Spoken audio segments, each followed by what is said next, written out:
Salut les crypto-fans, j'espère que vous allez bien. Aujourd'hui, on se retrouve pour la partie 2 de notre vidéo tuto et qui vous explique comment monter un rig de minage de A à Z. Dans cette partie 2, je vais vous expliquer comment télécharger et installer le système d'exploitation sur votre clé USB, mais également comment configurer le logiciel du minage afin que votre rig commence à miner les premières crypto-monnaies. Attention que dans cette vidéo, il ne sera pas question de la mise en route de notre machine, ni également de l'optimisation de celle-ci avec tout ce qui est overclock, undervolt. Tout ça, ce sera dédié dans la troisième partie de la vidéo. Ici, je vous explique tout simplement comment mettre en route votre machine pour la première fois et surtout comment bien configurer votre clé USB afin que celle-ci soit directement opérationnelle lorsque vous allez la brancher sur votre machine. Alors, c'est parti!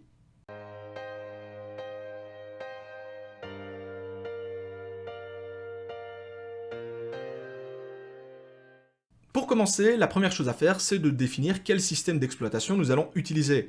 Dans la première partie de la vidéo, je vous expliquais qu'on pouvait utiliser n'importe lequel, ça pourrait être Easy Mining, iOS, Simple Mining, et tous. À la limite, vous pouvez même utiliser Windows, même si je vous le recommande clairement pas. Les personnes qui me suivent le savent, j'ai souvent tendance à utiliser Easy Mining OS. Le problème, c'est que dans le cas de ce rig-ci, on part sur des cartes de la génération 3000, et cela veut donc dire qu'il va falloir utiliser la version bêta de l'application d'Easy Mining OS. Et qui dit version bêta dit des petits bugs, des petits problèmes. Et vu que la vidéo elle est destinée à un public débutant, je vais me tourner vers iOS car celui-ci est relativement stable et permet notamment directement l'intégration des cartes de la génération 3000. Alors attention, ça ne veut pas dire que Easy Mining OS est mauvais, mais tout simplement que actuellement, il ne prend pas pleinement en charge et de façon optimale les cartes de la génération 3000. Donc la première chose à faire, c'est de tout simplement vous rendre sur le site de iOS et je vous mets bien entendu le lien en description comme d'habitude. Lorsque vous arrivez pour la première fois sur le site de iOS, la première chose à faire, c'est de vous créer un compte chez eux. Et pour cela, vous utilisez tout simplement l'onglet Sign In. Alors, pour la vidéo, je ne vais pas vous montrer comment on crée un compte, tellement c'est simple. Il vous faut un nom d'utilisateur, un mot de passe, une adresse mail. Mais une fois que vous êtes logué, la seconde chose à faire, c'est tout simplement de vous rendre dans l'onglet Install. Et dans celui-ci, nous allons retrouver différentes versions du système d'exploitation que nous allons pouvoir utiliser. Alors, dans notre cas, on part sur du minage GPU avec des cartes graphiques. Et donc, nous allons télécharger celui-ci avec la version zip de celle-ci en cliquant ici. Je vous invite bien entendu après à enregistrer où vous le souhaitez le système d'exploitation. Pour ma part, j'ai créé un dossier spécialement pour celui-ci. Et également, tant qu'on est sur cette page, je vous invite également à télécharger le programme Etcher. Le programme Etcher, c'est tout simplement un programme qui va nous permettre d'installer et monter le système d'exploitation sur notre clé USB. Je vous invite maintenant à patienter le temps du téléchargement et magie du montage, je vous donne rendez-vous juste après pour la partie configuration et installation. Magie du montage, on se retrouve maintenant sur mon bureau et les deux fichiers ont été téléchargés. Alors comme je vous l'ai expliqué, moi je me suis fait un petit dossier exprès justement pour les retrouver plus facilement. Donc d'un côté on retrouve Bell & Etcher et de l'autre iOS. Alors notre fichier iOS pour le moment il est toujours compressé et pour le décompresser, je vous invite à utiliser le logiciel 7zip que l'on retrouve gratuitement sur internet. Lorsque celui-ci sera installé, il vous suffira alors de cliquer sur le fichier iOS, de cliquer ici sur notre fichier qui est comprimé et de cliquer tout simplement sur Extract, de valider. Et là, il suffit de patienter le temps que notre fichier soit complètement extrait. Une fois que c'est terminé, je vous invite à brancher votre clé USB sur votre ordinateur. Ensuite, il suffit d'ouvrir Bell & Etcher, celui-ci va alors s'ouvrir et vous allez avoir trois possibilités. La première, c'est tout simplement de définir le fichier que nous allons flasher. Alors, qu'est-ce qu'on entend par flasher? Eh bien, c'est tout simplement le fichier que nous allons installer sur notre clé USB pour rendre celle-ci bootable. Dans notre cas, il va s'agir de iOS. Donc, tout simplement, je clique sur Flash from File, je récupère iOS. Ensuite, le programme nous demande sur quel disque dur il doit l'installer. Alors, dans mon cas, encore une fois, il s'agit de la clé USB dont on a parlé dans la vidéo. Alors bon, ici, il s'agit d'un modèle Kingston, parce que tout simplement, la clé que j'ai formatée, la SanDisk, elle est déjà branchée sur le rig, parce que oui, magie du montage, le rig est déjà en train de tourner, alors que là, je vous montre justement comment faire pour le faire tourner. Il suffit donc de sélectionner ici votre clé USB ou votre SSD, car je vous rappelle que vous pouvez également installer le système d'exploitation sur un SSD, de cliquer sur Select, ensuite de cliquer sur Flash et de patienter le temps que les différentes étapes se réalisent.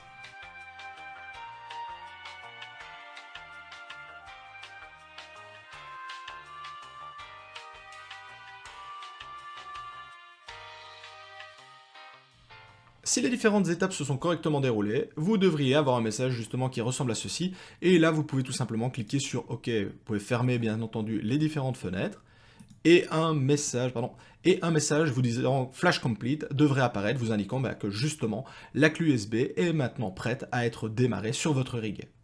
La prochaine étape est la configuration de notre compte sur iOS pour pouvoir finaliser la configuration de notre clé USB afin que celle-ci soit directement reconnue par le rig une fois que celui-ci aura démarré. L'étape suivante est donc de vous rendre sur le site de iOS et avec votre compte de vous loguer sur celui-ci. Lorsque vous allez arriver pour la première fois sur iOS, vous devriez tomber sur une page plus ou moins similaire à celle-ci, à la différence que dans mon cas, j'ai déjà une ferme de minage qui fonctionne avec notamment un rig dessus. Mais bon, dans votre cas, la première chose à faire, c'est tout simplement de créer une ferme en cliquant tout simplement sur Create Farm.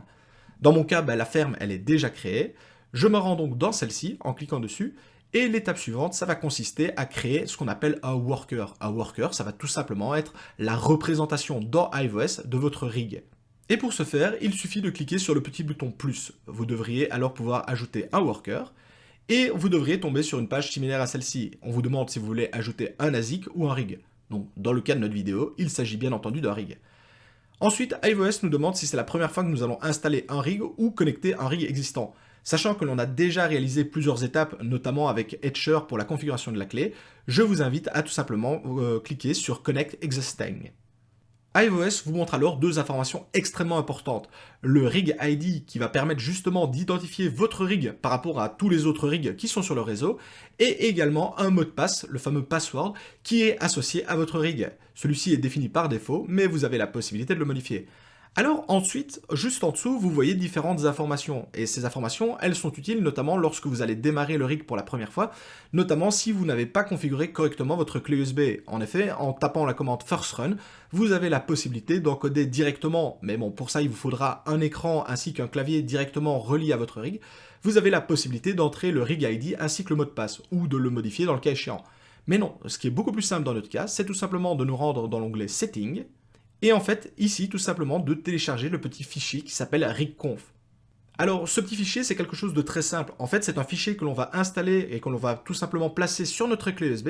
De la sorte, en fait, la configuration du rig est déjà préconfigurée. Ça veut dire que lorsque celui-ci va démarrer, il aura déjà les informations du rig ID et du mot de passe qui seront intégrés dans celui-ci. Et donc, vous n'aurez pas besoin de vous munir d'un écran ou alors d'un clavier pour entrer les informations, notamment pour les personnes qui n'auraient pas ça sous la main.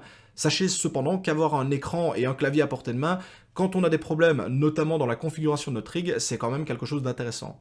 Donc je vais tout simplement ici télécharger le petit fichier et je vais l'enregistrer de nouveau dans le dossier que j'avais spécialement créé pour l'occasion. Une fois le fichier téléchargé, je vous invite à vous rendre dans l'onglet Ce PC, votre ordinateur, et de sélectionner votre clé USB. Alors, il se peut qu'à ce moment-là, la clé USB ne soit pas visible, tout simplement parce que vous venez de terminer le formatage. La chose la plus simple à faire, c'est tout simplement la déconnecter et la reconnecter. Elle devrait normalement apparaître dans votre gestionnaire de périphériques. Donc dans mon cas, je me rends tout simplement sur la clé qui s'appelle Hive, et c'est dans ce fichier et dans ce dossier que je vais venir coller le petit fichier rigconf que nous avons téléchargé. Donc il se trouve ici, je fais un simple copier et coller dans mon iOS ici. De la sorte, comme je vous l'indiquais, lorsque vous allez brancher la clé USB sur votre rig, celui-ci va automatiquement démarrer avec les paramètres, notamment son rig ID et le password, et de la sorte, il va directement apparaître dans iOS si vous avez correctement réalisé les différentes étapes. Cependant, nous n'en avons pas terminé pour autant. En effet, jusqu'à présent, on a simplement installé iOS sur notre clé USB. Donc ça veut dire que notre rig possède un système d'exploitation, c'est bien beau, mais le problème c'est que ça ne va pas nous permettre de miner des crypto-monnaies. En effet, il va commencer à falloir configurer des logiciels de minage, donner des ordres de fonctionnement à notre rig, et c'est justement ce que je vous propose de voir maintenant ensemble. Pour ce faire, je vous propose de retourner de nouveau sur iOS. On retourne donc sur la page que nous avions quittée précédemment, et je vous invite tout simplement à cliquer sur le bouton iOS juste ici. Alors, sur iOS, pour configurer des logiciels de minage, on utilise ce qu'on appelle une flysheet, c'est-à-dire une feuille de route. Dans celle-ci, on va pouvoir justement configurer nos différents logiciels de minage pour permettre à notre rig de savoir comment miner une crypto-monnaie, quel logiciel utiliser, quel portefeuille utiliser, etc., etc. Mais avant de configurer notre flysheet, il y a une petite étape à réaliser avant qui va grandement nous faciliter les différentes étapes par la suite. En effet, je vous propose en premier lieu de créer un wallet. Pour les personnes qui ne savent pas ce qu'est un wallet, c'est tout simplement une adresse qui va nous permettre de réceptionner les crypto-monnaies que l'on va miner. Un wallet correspond à une adresse sur laquelle vous allez réceptionner les crypto-monnaies que vous allez miner. Des wallets, il en existe des dizaines et des dizaines de différents, chacun possédant ses propres avantages et inconvénients. Si vous ne savez pas quel wallet utiliser, je vous invite à regarder cette vidéo dans laquelle j'avais classé mes 4 wallets favoris et je vous rappelle que ceux-ci sont gratuits et quand c'est gratuit, eh ben c'est vraiment pas cher. Mais si vous possédez déjà un wallet, eh bien il vous suffit tout simplement de cliquer sur Add Wallet et de renseigner les différentes informations qui vous sont demandées. Hop les amis, désolé d'interrompre de la sorte la vidéo, mais en cours de montage, je me suis rendu compte que c'était pas extrêmement clair pour cette partie, donc je préfère la retourner afin qu'il n'y ait aucune problématique pour les débutants. La première chose à faire pour ajouter un wallet, c'est tout simplement de cliquer sur Add Wallet. iOS va alors vous demander quel type de coin vous voulez ajouter. Donc par exemple, moi je vais utiliser le Ravencoin pour cette vidéo, mais vous êtes bien entendu libre d'utiliser un des coins qui est proposé dans la liste. Donc je sélectionne le Ravencoin. Ensuite, iOS vous demande l'adresse de réception de votre wallet. Alors, dans notre cas, il s'agit d'un Ravencoin, donc ne venez pas mettre une adresse Ethereum ou Bitcoin, ça ne va pas du tout fonctionner. Vous devez fournir une adresse pour la crypto-monnaie que vous souhaitez miner. Dans mon exemple du Ravencoin, il me faut donc une adresse compatible pour le Ravencoin. Vous êtes bien entendu libre d'utiliser n'importe quel type de wallet. Maintenant, mon meilleur conseil, c'est toujours d'utiliser un wallet dont vous possédez vous-même les clés privées. Donc typiquement un MetaMask, un Exodus, un Zelcore, un Ledger, que sais-je. Mais je vous conseille vraiment d'éviter tout ce qui est plateforme d'échange. Donc oui, théoriquement et sur le papier, vous pouvez rentrer une adresse Binance, Kraken ou d'un exchange quel qu'il soit. Cependant, c'est absolument pas conseillé car il n'est pas rare que ces adresses par moment puissent changer sans que vous en soyez au courant. Et si malheureusement l'adresse venait à changer et que vous ne la modifiez pas directement, eh bien vous allez miner dans le vide et vous allez perdre plusieurs heures, voire même plusieurs jours de minage. Et ça, croyez-moi, c'est extrêmement frustrant. Dans mon cas, je vais utiliser Zelcore pour mon adresse Ethereum, donc mon wallet Zelcore est déjà ouvert. Je vais récupérer le Ravencoin. Dans Receive, je copie l'adresse qui est ici mon adresse de réception pour le Ravencoin et je viens tout simplement la noter ici. Nous pouvons maintenant donner un nom à notre wallet, donc dans mon cas, je vais tout simplement l'appeler Raven pour le Zelcore. Et vous avez également la possibilité de choisir la source. Vous pouvez en choisir une ou vous n'êtes pas obligé. Moi, dans mon cas, vu qu'il s'agit d'un de mes propres wallets, je ne mets rien et il suffit de cliquer sur Create. Normalement, si tout s'est bien déroulé, vous devriez voir votre nouvelle adresse de réception pour la crypto-monnaie en question apparaître. Donc dans mon cas, vous avez bien compris que j'utilise Zelcore pour mes différents wallets parce que ce wallet permet justement de gérer plusieurs crypto-monnaies à la fois, ce qui est bien pratique quand, comme moi, vous en avez plusieurs. C'était tout pour moi. Je vous laisse maintenant de retour à la vidéo originale. Dans mon cas, on remarque que j'ai déjà placé 2 wallets, un wallet Ether qui est sous Zelcore et un autre pour le Flux qui est également sur Zelcore. Attention, chose très importante, on ne mélange pas différents wallets. On remarque bien que mon adresse de réception Ether n'est pas du tout la même que celle pour le Flux. Donc ne venez pas miner de l'Ether sur une adresse Flux ou du Flux sur une adresse Ether ou de l'Ether sur Bitcoin. Enfin bref, vous avez compris, une adresse correspond vraiment à une crypto-monnaie qui lui est propre. Donc ne mélangez pas les différentes adresses. Vous ne pouvez pas réceptionner une autre crypto-monnaie que celle qui est liée à l'adresse en question. Lorsque vous avez ajouté les différents wallets des crypto-monnaies que vous voulez miner, je vous invite à vous rendre dans l'onglet Flysheet.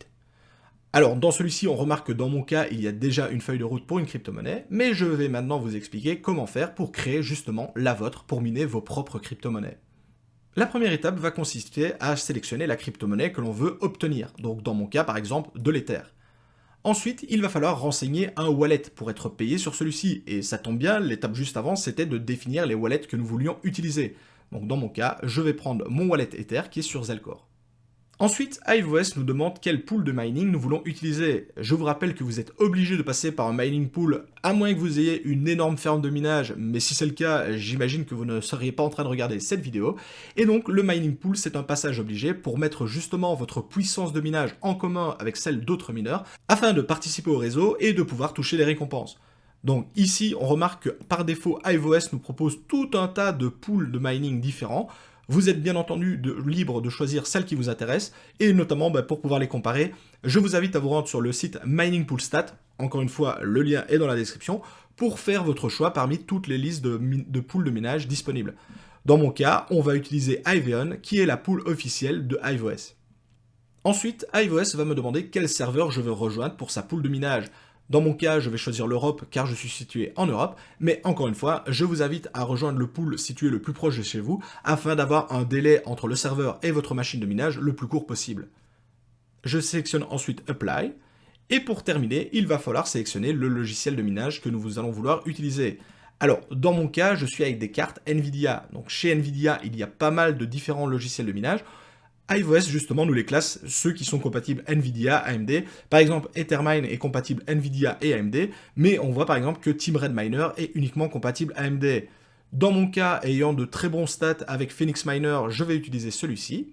Et ensuite, il restera à définir un nom pour notre logiciel de minage et pour notre flysheet. Donc je vais tout simplement l'appeler Ether. Pour finir, il suffit de cliquer sur Create Flysheet. Si les différentes étapes se sont bien déroulées, vous devriez voir apparaître votre flysheet juste ici en dessous. Il vous reste alors de nouveau à vous rendre dans l'onglet Farm pour retrouver votre ferme de minage, de cliquer dessus et de sélectionner le rig sur lequel nous allons démarrer. Et arrivé jusqu'ici, qu'avons-nous fait? Eh bien, nous avons installé et configuré iOS pour le rendre bootable sur notre clé USB, mais nous avons également configuré iOS avec ses différents logiciels de minage pour pouvoir miner nos premières crypto-monnaies. Il ne nous reste plus que la dernière étape, à savoir aller démarrer notre rig de minage avec la clé USB. Mais ça, je vous le réserve pour la troisième et dernière partie de cette vidéo. Comme toujours, si la vidéo vous a plu, je compte sur vos likes et vos partages, c'est très important. Et surtout, n'hésitez pas à vous abonner les amis. On arrive tout doucement aux 50 000 abonnés et pour l'occasion, je pense que je vais organiser un méga concours et il y aura peut-être du matériel de minage à la clé. Donc, tout repose sur vos épaules, n'hésitez pas à vous abonner encore une fois. Je vous souhaite à tous un excellent minage, c'était Monsieur TK, ciao les cryptofans.